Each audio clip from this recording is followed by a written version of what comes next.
Corona positive के cases सामने आ चुके हैं और इनमें से 6 केसेस ऐसे हैं जिनके मरीजों के मरने के बाद उनकी रिपोर्ट पॉजिटिव आई है, जिसको लेकर कई ऐसे सवालात हैं जो जनता के जहन में है और कई ऐसे लोग हैं जो सामने आए हैं और इस मुद्दे को उठाया है। उन्हीं में से एक वंचित बहुजन आघाड़ी के leader lieutenant commander Aleem Patel है, वो हमारे साथ में आइए उनसे जानते हैं कि उन्होंने जो है इस मुद्दे को उठाया है और डिविजनल कमिश्नर से मुलाकात की है इस मामले को लेकर, क्या कुछ उन्होंने कंप्लेंट की है इस मामले को लेकर, आइए उनसे जानते हैं। बताइए। मैं भी ये पूछना चाहता हूँ प्रशासन से कि अब सवाल क्यों ये खड़ा हो रहा है, और हमने इसी के लिए जब हमको लगा कि जो जिला प्रशासन है, कलेक्टर है और सीएस है, कहीं ना कहीं ये अपनी ड्यूटीज में फेल हो रहे हैं, इसलिए हमने विभागीय आयुक्त को अप्रोच किया। उस दिन उपायुक्त से हमारी बैठक हुई, उसके सामने ये सब बात हमने रखा है और ये सवाल इसलिए उठ रहे हैं कि अभी तक के सबने प्रशासन को कोऑपरेट किया, किसी ने भी उनकी कोई कार्य प्रणाली के ऊपर कोई सवाल नहीं उठाया। लेकिन जब एक समुदाय विशेष के ऊपर लगातार आप डेड पेशेंट्स को बार बार आप टेस्ट कर रहे हो और उसके जो टेस्ट आ रहे हैं वो पॉजिटिव आ रहे हैं, और वो पॉजिटिव जो टेस्ट आ रहे हैं उसके बाद में जो उनके रिलेटिव को भी पॉजिटिव आ रहा है और पॉजिटिव आने के बाद में वो 14 दिन में अच्छे भी हो जा रहे हैं, कोई साइन सिम्टम्स नहीं है।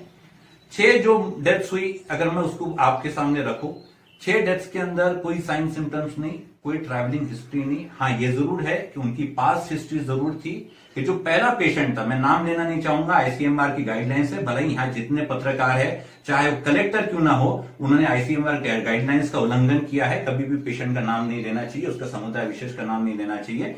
तो यहाँ जो मैं पहला पेशेंट बता रहा हूं अमरावती में, पहले से लेके 6ठे पेशेंट तक के, there is no travel history, ऐसे कोई नए साइंस एंड सिम्टम्स नहीं थे, उनकी पास्ट हिस्ट्री थी। कोई पेशेंट था जो 2 साल से ट्रीटमेंट ले रहा था ट्यूबरकुलोसिस के लिए, कोई पेशेंट था जो पैरालिसिस वाला था, कोई पेशेंट था जो अभी तो सुनने में आ रहा है एक्सीडेंट पेशेंट का भी स्वैब लिया गया। तो ये जो 6 पेशेंट थे जिनकी डेथ हुई है, उनको कोरोना पॉजिटिव डिक्लेयर किया है आफ्टर डेथ, और जो उनके रिलेटिव्स चेक किए जा रहे हैं कि उनमें से भी 2-2, 3-3 पॉजिटिव हुए और उनका ट्रीटमेंट भी हो गया, तो वो लोग भी अच्छे होके सीएस साहब ने घर पे भेज दिए। तो मेरा सबसे बड़ा सवाल ये था कि एक तो पहली बात, आपके पास जो पेशेंट आता है वो डेड होने के बाद ही कोरोना पॉजिटिव कैसे डिक्लेयर किया जाता, पहला सवाल हमारा ये था। दूसरा सवाल ये है कि अगर वो पेशेंट्स के रिलेटिव कोरोना पॉजिटिव है तो उनमें साइन एंड सिम्टम्स क्यों नहीं है, हमारा ये भी सवाल है। और उसके बाद ये भी बहुत बड़ा एक रिसर्च का सब्जेक्ट बन गया है अमरावती का, खासतौर से हमारे सीएस साहब निगम साहब का। हो सकता है उनकी बहुत बड़ी सक्सेस स्टोरी हो कि पूरे दुनिया में जहां कोरोना का ट्रीटमेंट नहीं है, हमारे यहां सब पेशेंट्स को ट्रीट करके भेजा जा रहा है। भले उनकी कोई दवाई नहीं है, क्वारंटाइन फैसिलिटी में कोई सुविधा नहीं है, कोई ढंग का उनको खाना नहीं दिया जा रहा। हो सकता है ये ट्रीटमेंट होगा हमारे सीएस साहब की वजह से, कि भी जो जिस वजह से पेशेंट ट्रीट होके जा रहे हैं। तो ये 2-4 जो चीजें हैं, ये बहुत बड़े सवाल खड़े करते हैं।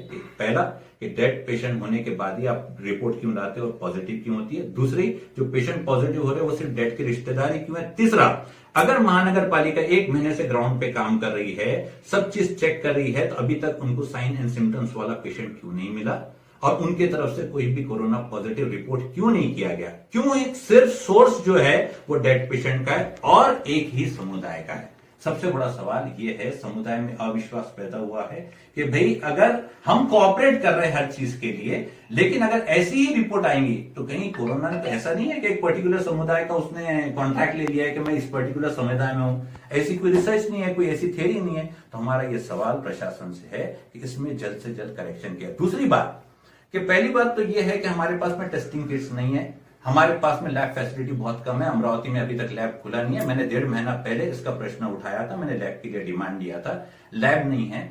और पूरे इंडिया में जहां पे 10 लाख पॉपुलेशन में सिर्फ हम 400 लोगों के टेस्ट कर पा रहे हैं, 10 लाख पॉपुलेशन में सिर्फ 400 लोगों के टेस्ट कर पा रहे हैं। हमारे से पिछड़े हुए कंट्री 650 पे, अमेरिका 15,000 पे, इटली फ्रांस 25-25, 30-30 हजार है कि 10 लाख में वो 25 से 30 हजार का टेस्ट कर पा रहे हैं, हम 400 लोगों का कर पा रहे हैं।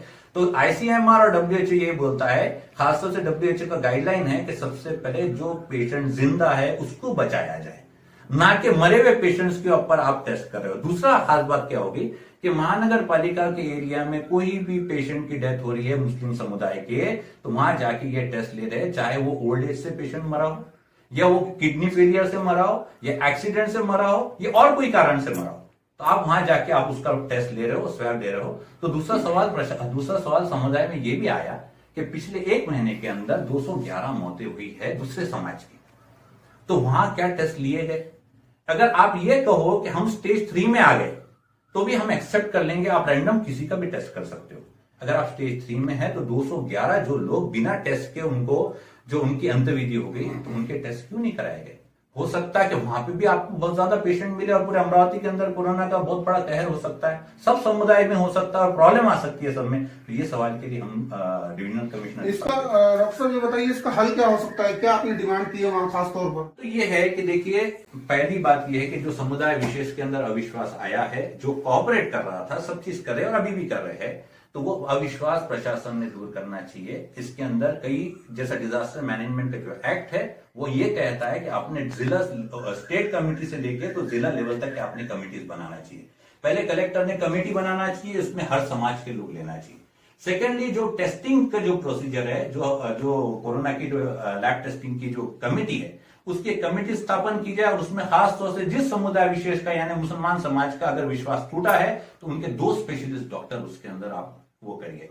दूसरा क्या होता है कि आप जब टेस्ट कर रहे हो तो कोई आपके पास में कंपैरेटिव फिगर नहीं है। कंपैरेटिव फिगर का मतलब कि जिससे आप उसको वेरीफाई कर सके। आईसीएमआर क्या बोलता है कि एक टेस्ट किसी को पॉजिटिव या निगेटिव नहीं कर सकता, वो खुद अपनी गाइडलाइंस में बोलता है कि एक टेस्ट से आप पॉजिटिव निगेटिव नहीं हो सकते, आपको रिपीट टेस्ट 14 दिन के बाद करवाना जरूरी है। दूसरा, आपका क्लिनिकल इंटरप्रिटेशन भी जरूरी है और दूसरे टेस्ट भी जरूरी है, जब जाके आप कोरोना को पॉजिटिव बोलेंगे। दूसरा हमारा ये है कि हमारी दूसरी डिमांड है कि आप सिटी स्कैन करवाइए हर वो पेशेंट का जिसकी कोरोना से डेथ आप डिक्लेयर कर रहे हो। देखो 2 चीजें है, कॉज ऑफ डेथ, एक डेथ ड्यू टू कोरोना और एक मरे हुए आदमी में कोरोना आ जाना, ये 2 चीजें। आप डेथ ड्यू टू कोरोना की अगर आप साबित करना चाहते हो तो आपको एक दूसरा टेस्ट भी साथ में होना चाहिए जिससे वो वेरीफाई हो सके कि भाई हमने एक स्वैब टेस्ट कराया, दूसरा सिटी स्कैन कराया, कि उसमें एक नॉर्मल क्या है। बीइंग थोड़ा मेरा मेडिकल बैकग्राउंड होने की वजह से मैं आपको समझा रहा हूं कि जो कोरोना के पेशेंट्स है उनके चेस्ट में और उनके लंग्स में एक स्पेसिफिक पैटर्न तैयार होता है कोरोना का। अगर आप वो कोरोना से अगर मरे हैं तो उनका एक पैटर्न तैयार होता है जो सिटी स्कैन मशीन में आपको दिख जाएगा और उसकी रिपोर्ट्स रहेंगी, ताकि जो पेशेंट्स है, पेशेंट के जो रिलेटिव है, आप उसको बोल सकते हो कि आप ये जाके डॉक्टर को बताइए कि भाई आपके चेस्ट आप जो पेशेंट डेड हुआ है, हमने जिसको कोरोना डिक्लेयर किया है उसके चेस्ट में ये स्पेसिफिक पैटर्न था, या उसकी ट्रैवल हिस्ट्री थी, या उसके साइन एंड सिम्टम्स थे। बिना किसी चीज के, अगर बिना ट्रांसपेरेंसी के ऐसा काम चल रहा है तो प्रशासन पे सवाल उठना वाजिब है और सवाल उठने चाहिए। अभी तक किसी ने भी प्रशासन पे इसलिए सवाल नहीं उठाया था कि सब लोग कोऑपरेट कर रहे थे, क्योंकि उनके भी पास फैसिलिटी कम है। हम भी चाहते हैं कि हम लोग कोऑपरेट करें। मैं तो वो हूं जिसने मैंने खुद ने कोविड वॉरियर्स के लिए मैंने ऑप्ट किया हूं। मेरा डिजास्टर मैनेजमेंट में एक्सपीरियंस है, सुनामी में मैं ओआईसी डिजास्टर मैनेजमेंट था, तो मैंने खुद ने प्रशासन को लिखा कि अगर आपको सेवाओं की जरूरत है तो हम भी आपके साथ हैं। लेकिन जहां अगर प्रशासन अपनी कमियों को छुपाने के लिए एक समुदाय विशेष के ऊपर अगर पूरा के पूरा ब्लेम डालना चाहता है तो ये हम होने नहीं देंगे। We are educated people, medical background भी हमको मालूम है, और जो यहाँ कारोबार चल रहा है, अभी मेरे पास में एक पेशेंट की रिपोर्ट है कि जिसको 1.5 दिन से ट्रीट नहीं किया गया, उसके पास कुछ भी नहीं था, उसको आके एक डॉक्टर ने नहीं देखा, और डॉक्टर भी कहां से देखेंगे, आपके पास में पीपीई किट नहीं है, तो वो कोरोना वार्ड में हुए हुए पेशेंट्स को कहां से देखेंगे। उसको एक भी चीज दी नहीं गई, ट्रीटमेंट दिया नहीं गया, वो लोग चिल्लाते रह गए, उसके बाद में वो पेशेंट की डेथ हो गई, उसको भी आपने कोरोना पॉजिटिव डिक्लेयर कर दिया। तो ये सब इसकी वजह से हमने सवाल उठाए और हमारे सवाल वाजिब है और हम उठाते रहेंगे और प्रशासन का फॉलोअप करेंगे इसके लिए।